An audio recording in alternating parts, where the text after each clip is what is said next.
That recording? Yeah, it's recording now. Okay, so Ken, tell us what's your opinion of cork? Well, there's a whole lot of issues. I mean, when we're talking about cork, I love cork. There's no problem with cork, but the problem that we have, cork versus screw cap, is that the public are far more educated.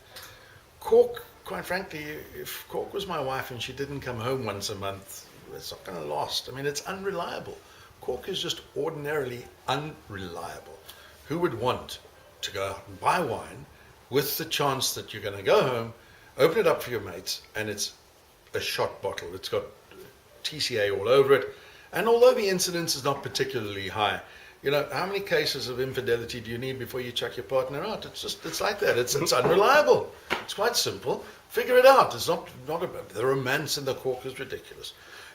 Merlot is an interesting grape, because Merlot on its own is very much a rudderless boat. It just doesn't have a centerboard. And if you blend Merlot with a bit of Cabernet or give it some Cabernet Franc, you finally give it some direction and some structure. And I think Merlot benefits with that little bit of blending. And I think that's why it does so particularly well in Bordeaux. I mean, I've had French winemakers saying, why do people make pure Merlot? And very few people do make pure Merlot. You have to have a truly exceptional vineyard. Can you explain your decision to brand your Merlot in a Burgundy bottle? Well, that's pure pragmatism. All my cases look the same, they fit the same, they stand on the same pallets, and I only have to order one kind of bottle. I mean, why would I want to order different kinds of bottles? It's quite simple. It's just the easiest way to run a business. And your views on the parentage of Pinotage?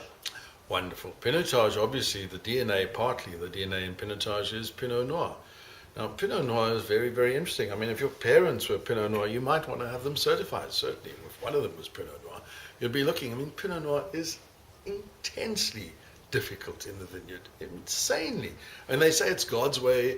If you're growing Pinot Noir, it's God's way of telling you you've got too much money. I mean, you're just fiddling around. You know? It's so difficult. That's great. Thank you very much. Pleasure.